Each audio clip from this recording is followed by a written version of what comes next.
This is Dr. Batts with TAN TV and Caring for the Caregiver series. Well, as you've heard from our prior series, we've talked to caregivers who share their experience about what it means to care for a loved one.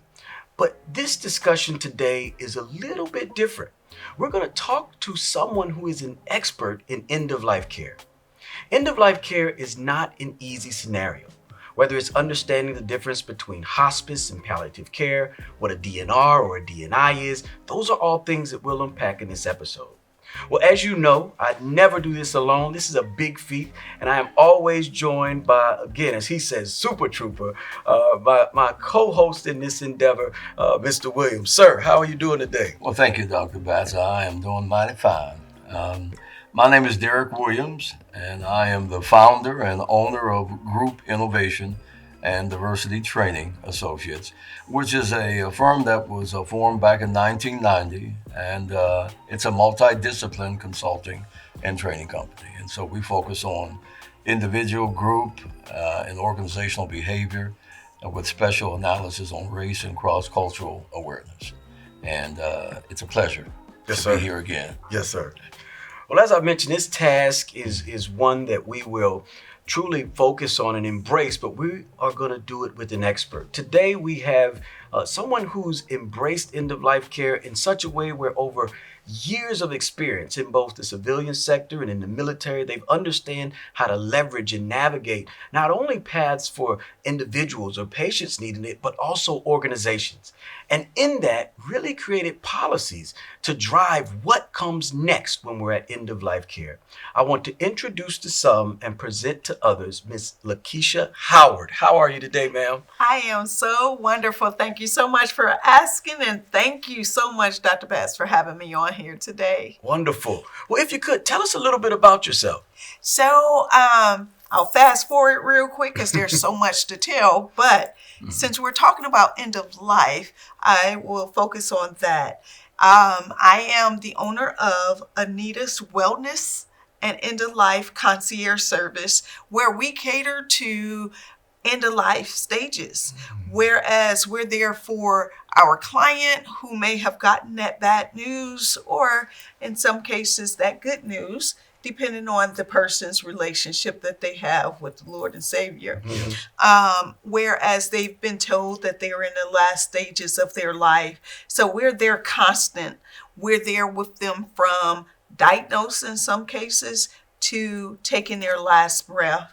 We're there for their family to walk them through that entire process of what it means to be a caregiver or to be with a loved one who just received that they're going to be at their end of life stages. So we are there constant, and we are there. They're ones that will go out in the middle of the night and get them some ice cream when the doctor says they can't, but that's what they want because they're at the end stages. Why not give them that ice cream? Right. So that's what we do with Anita's Wellness and End of Life Concierge Service. Wonderful. And again, Mr. Williams, and we talked about this in a host of different episodes where there's this difference or dichotomy from a cultural standpoint in end of life care, and can you touch on how it differs or from your experience, what you've seen from us? Because I know we like to hold on. I'm just be honest. We'll go back to the science, but I know me, maybe, and then there's the Lord will make a way. I know that it's true. Can you talk about that from a cultural perspective? Well, as I always point out, because of historical circumstances, Dr. Batts, we have valued our family connection in a way that no one can possibly imagine. Unfortunately, we've often lost loved ones at the fate of circumstances that was out of their control. And so the value that we place on life, and I'm not suggesting that other groups and other people don't value life, but again, because of our historical circumstances, life takes on a unique situation, and our children, grandma, grandpa, they were all part of that connective force in getting us to where we're at. Whether or not everyone living in the same house and sharing, it just seems that we hold on a little longer because we see family members not only as a resource, but spiritually we see them as a gift. And Yes. so there is a dichotomy. Sometimes the line is very thin, but I think with us, with African Americans and the foundational Americans, which you often hear being referred to, we just seem to hold on a little longer, and it's a little bit more painful. Yes, sir. So there is, from a cross cultural standpoint, some unique factors that seem to station themselves in our group membership. No, and I think it's interesting that you talked about holding on a bit longer because we had a guest that talked about her approach to keeping those memories. Right. One thing that I know, at least from a historical perspective, is this construct of oral tradition. Right, where grandmother would tell the younger daughter, and the younger daughter would tell her daughter, and just kind of carried on. And when individuals are moving into that end of life stage, how do you do that effectively is often a question. She talked about having a book available or filming or various things to hold on. Now, Ms. Howard, when you explain end of life care to someone, how would you describe it? How would you define it so folks can know, hey, are we close to end of life care? Are we far off? How would you define end of life care? So, first and foremost, what I tell my clients and their family is yes, your provider has told you you're at the end stages. However, God has the final say so of the time. Okay? He has the final say so. Not the provider, not you as the client, not the family, but he does. But in the meanwhile, so we won't have to say, I wish I could have, should have, did this and that. Okay? Oh, yes. In preparation, what I have my clients do, I have them do the videos. I have them write their stories. And sometimes what I'll do is I'll write the story for them in first person for that client to lead to their family.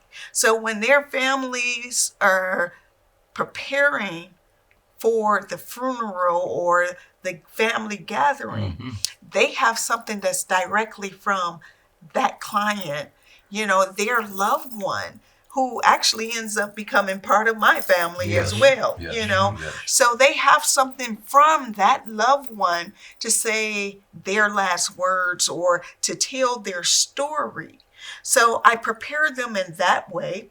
Also, I have the family do a video depending on if their loved one is dealing with dementia or Alzheimer's. That video can be played at night because most of the time, in the middle of the night when a family has left and went home, that loved one wakes up and they wonder where their family is at. That's brilliant. So the staff can cut that video on and that loved one has something to see in the middle of the night.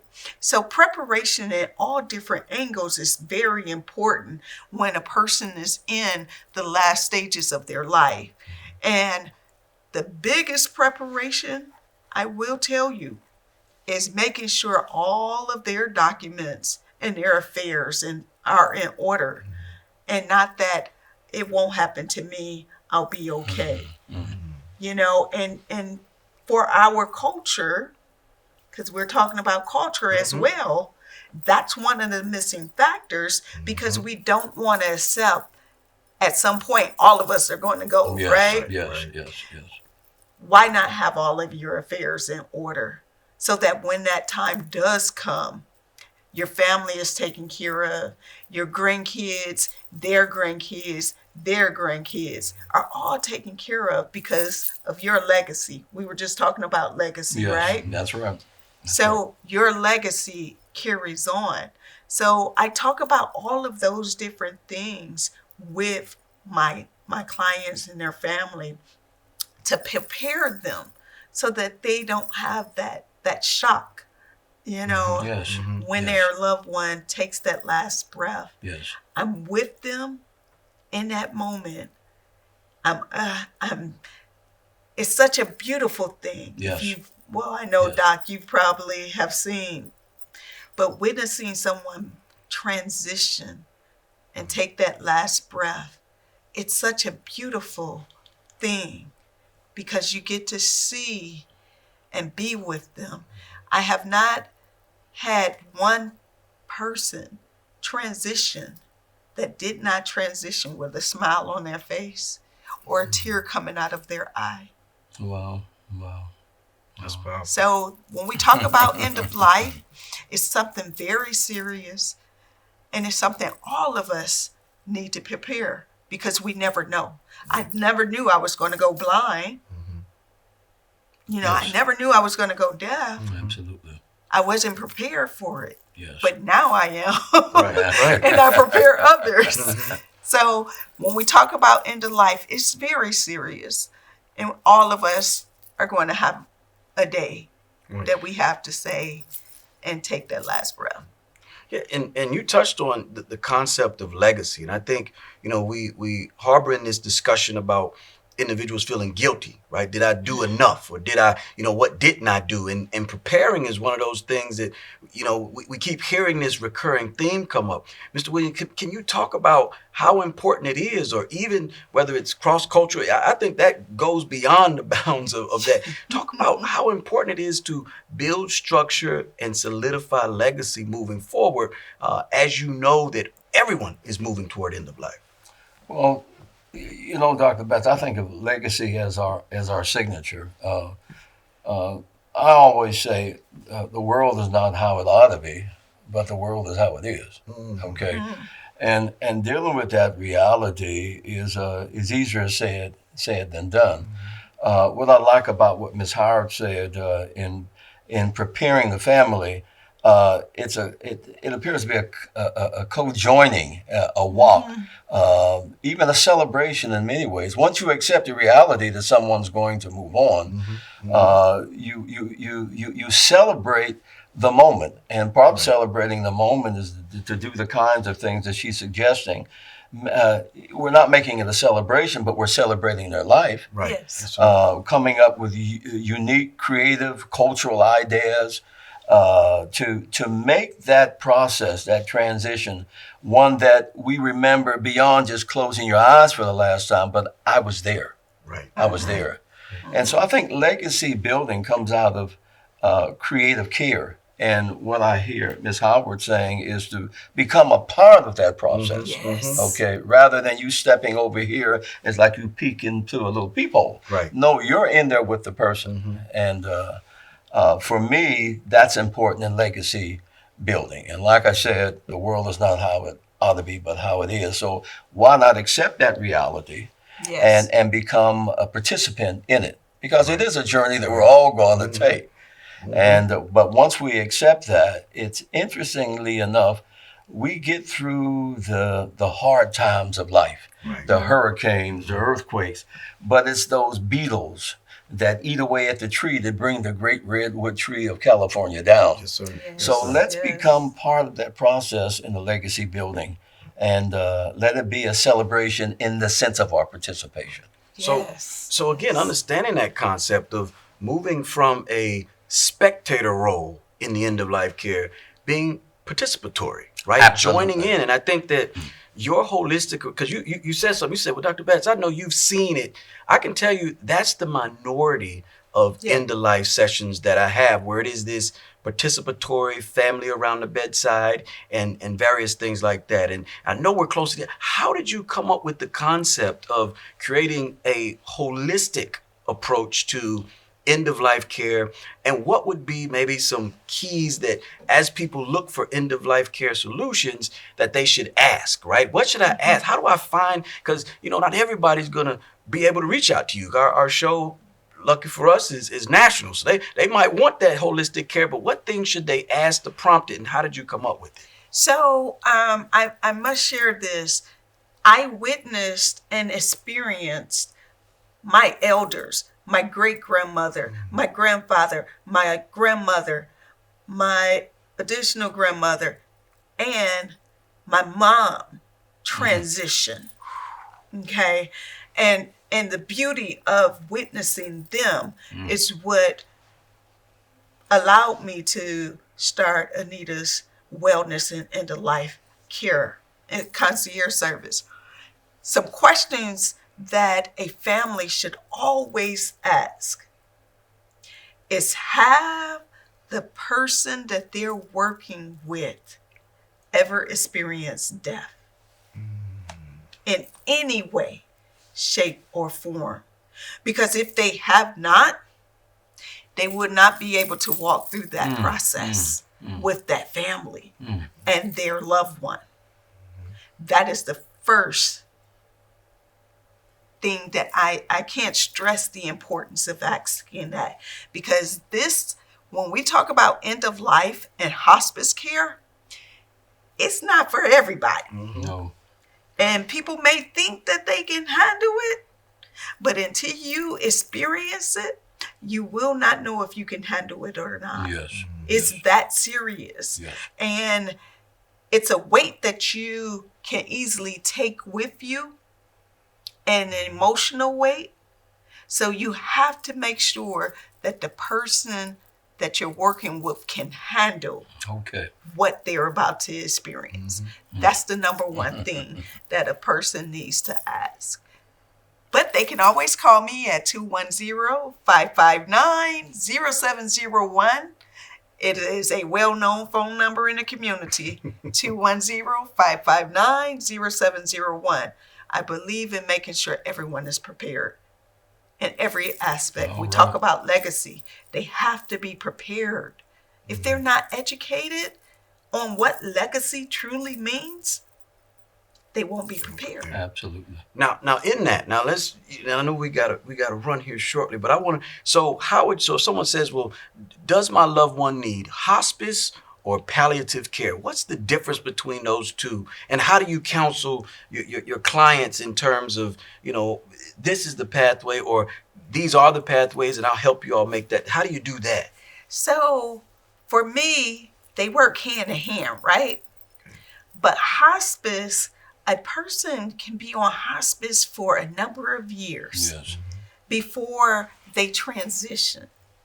So it just depends on where that individual is at in the stages of whatever it is that they're going through. In that moment, things can change, right? When you've been diagnosed and you've been told palliative or hospice, whichever it is, I always tell clients, it is best to have a end-of-life doula with you. Alone that way. That's what I am. I'm also a certified CNA.